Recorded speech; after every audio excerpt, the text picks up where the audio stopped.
Hello दोस्तों, BPSC mentor में आपका स्वागत है। पिछले वीडियो में हम लोगों ने भारत में यूरोपियों के आगमन के क्रम में पुर्तगाली और डच कंपनियों का आगमन देखा था। इस वीडियो में हम लोग अंग्रेज़ों का आगमन देखेंगे। तो आइए शुरू करते हैं।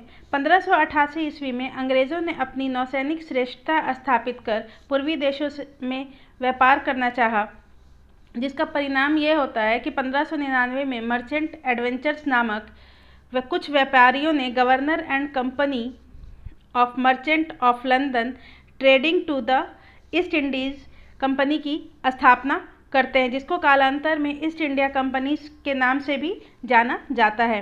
प्रारंभ में कंपनी के 217 साझेदार होते हैं और पहला गवर्नर जो था वो थॉमस स्मिथ था। 217 साझेदार थे और थॉमस स्मिथ था।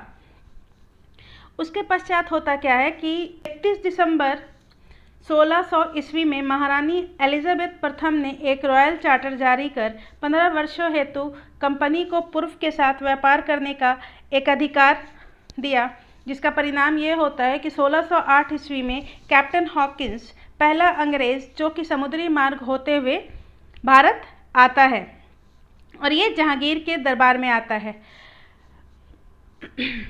वहाँ से तो ये अकबर के दरबार में आने के लिए वहाँ निकलता है, पर अकबर की मृत्यु के कारण जहांगीर के दरबार में ये पहुँचता है। कैप्टन हॉकिंस जो है वो फारसी का बहुत ही अच्छा जानकार था और ये हेक्टर नामक पहला ब्रिटिश व्यापारिक जहाज़ का कैप्टन भी था। 1608 में कैप्टन हॉकिंस जो जहांगीर के दरबार में आता है तो उसको जहांगीर द्वारा सूरत में पहली फैक्ट्री स्थापना करने की अनुमति दे दी जाती है। 1609 में जेम्स प्रथम द्वारा व्यापारिक एक अधिकार अनिश्चित काल के लिए बढ़ा दिया जाता है, जिसको एलिजाबेथ प्रथम ने 1600 ईस्वी में सिर्फ 15 वर्षों के लिए दिया था। जेम्स प्रथम ने उसको 1609 में अनिश्चित काल के लिए कर दिया गया। फिर इसके बाद 1611 में जहांगीर के दरबार में कैप्टन मिडल्टन आते हैं और दक्षिण में मसूलीपट्टनम में प्रथम फैक्ट्री की स्थापना होती है। इसके तत्पश्चात 1613 में सूरत में व्यापारिक कोठी या हम लोग ये कह सकते हैं कि सूरत में अस्थाई फैक्ट्री की स्थापना की जाती है और उसके बाद कैप्टन बेस्ट द्वारा सूरत के समीप स्वली में पुर्तगालियों के जहाज़ को ये पराजित कर देते हैं और वहाँ पर पुर्तगालियों का एक अधिकार भंग कर देते हैं और वहाँ पर भी ये अपना अधिकार कर लेते हैं, अंग्रेज़ अपना अधिकार कर लेते हैं। 1615 में सम्राट जेम्स प्रथम का दूत थॉमस रो जहांगीर के दरबार में आता है, जिसका आने का मुख्य कारण ये था कि वो भारत में सभी भागों में व्यापार करना चाहता था और उसको जहांगीर जो है सभी भागों में व्यापार करने का अधिकार भी दे देते हैं। उसके तत्पश्चात होता क्या है कि 1639 में मद्रास में व्यापारिक कोठी की स्थापना की गई, जिसको फोर्ट सेंट जॉर्ज का नाम दिया और इसकी स्थापना किसने की थी तो फ्रांसिस डे ने की थी। फ्रांसिस डे ने 1639 में चंद्रगिरी के राजा से मद्रास का जो क्षेत्र था उसको पट्टे पे लिया और फोर्ट सेंट जॉर्ज नाम का एक व्यापारिक कोठी की स्थापना की। फ्रांसिस डे को ही मद्रास का संस्थापक कहा जाता है। उसके तत्पश्चात 1633 में उड़ीसा के बालासोर में कारखाना की स्थापना की गई। 1615 में हुगली नगर में व्यापार की अनुमति मिली और वहाँ पर इन्होंने व्यापार किया। उसके बाद 1632 ईस्वी में गोलकुंडा के सुल्तान, जिनका नाम था अब्दुल्ला कुतुब शाह, का सुनहरा फरमान के द्वारा इन लोगों को बहुत ज़्यादा अंग्रेज़ों को भारत में व्यापार करने का बहुत छूट मिला।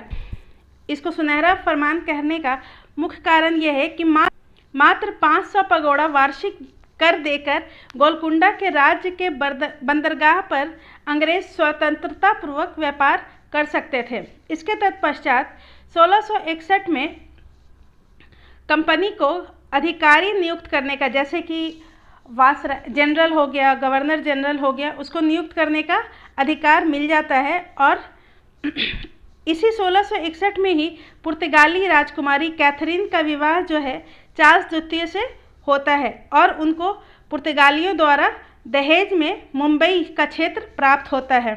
इसके तत्पश्चात 1661 में 10 पाउंड वार्षिक किराए पर मुंबई को ईस्ट इंडिया कंपनी को दे दिया जाता है। मुंबई के जो संस्थापक थे वो गेराल्ड ऑनगियर थे। 1676 में कंपनी को मुंबई में सिक्के ढालने का भी अधिकार मिल जाता है। मुंबई का अपना भौगोलिक स्थिति के कारण पश्चिमी तट पर कंपनी के मुख्यालय के रूप में सूरत से स्थान बदलकर मुंबई को कर लिया गया। उसके बाद 1676 में मुंबई में सिक्के ढालने का अधिकार भी प्राप्त हुआ।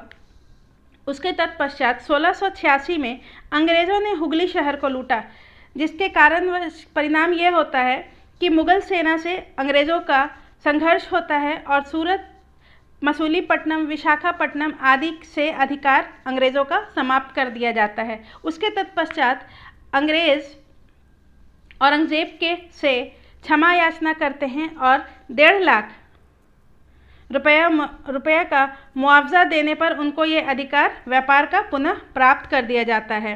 उसके बाद 1687 में अंग्रेज़ों ने पश्चिमी मुख्यालय सूरत से मुंबई हटाकर कर दिया। जैसा कि आपको पहले बताया क्या कि सूरत से मुंबई हटाकर कर दिया जाता है मुख्यालय। उसके तत्पश्चात कंपनी को न्यायालय की स्थापना करने का अधिकार मिल जाता है 1687 में ही। उसके बाद 1698 में बंगाल का सूबेदार अजीमुशान ने कंपनी को गोविंदपुर, कोलिकाता, सूतानती क्षेत्र 1200 रुपये में प्रदान कर दिए थे। ठीक है, ये 3 क्षेत्र को मिला करके जॉब चरनॉक ने फोर्ट विलियम, जिसको कालांतर में कलकत्ता के नाम से जाना जाता है या कोलकाता के नाम से जाना जाता है, इसकी स्थापना की थी। और इस फोर्ट विलियम के जो प्रथम प्रेसिडेंट नियुक्त किए गए थे वो चार्ल्स आयर थे। उसके बाद 1700 ईस्वी में कोलकाता को पहला प्रेसिडेंसी घोषित कर दिया जाता है और उसके तत्पश्चात होता क्या है कि कोलकाता ही 1774 से 1911 तक ब्रिटिश भारत की राजधानी रहती है। 1911 में कोलकाता से नई दिल्ली या दिल्ली को राजधानी कर दिया जाता है, किसमें? दिल्ली दरबार में। 1911 में जो दिल्ली दरबार होता है उसमें राजधानी को बदल दिया जाता है।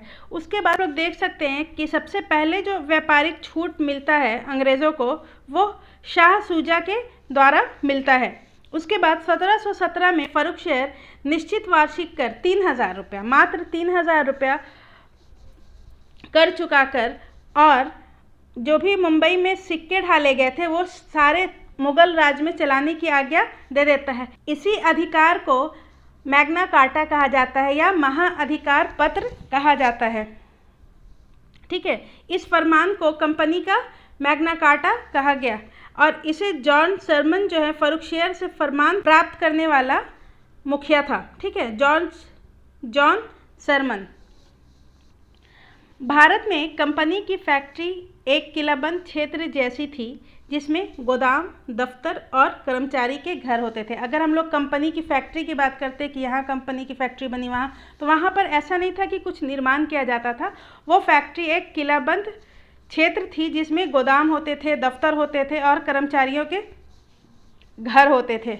इसके तत्पश्चात 1833 में कंपनी का नाम ईस्ट इंडिया कंपनी कर दिया गया। वो जो कंपनी थी governor and company of merchant of London trading to East Indies, इसका नाम छोटा करके ईस्ट इंडिया कंपनी कर दिया जाता है। तो ये था यूरोपियों के आगमन के बारे में। अगले वीडियो में हम लोग फ्रांसीसी का आगमन और कर्नाटक युद्ध के बारे में पढ़ेंगे। अगर आपको हमारा वीडियो पसंद आता है तो प्लीज़ लाइक करें, सब्सक्राइब करें और ज़्यादा से ज़्यादा अपने दोस्तों में शेयर करें। Thank you.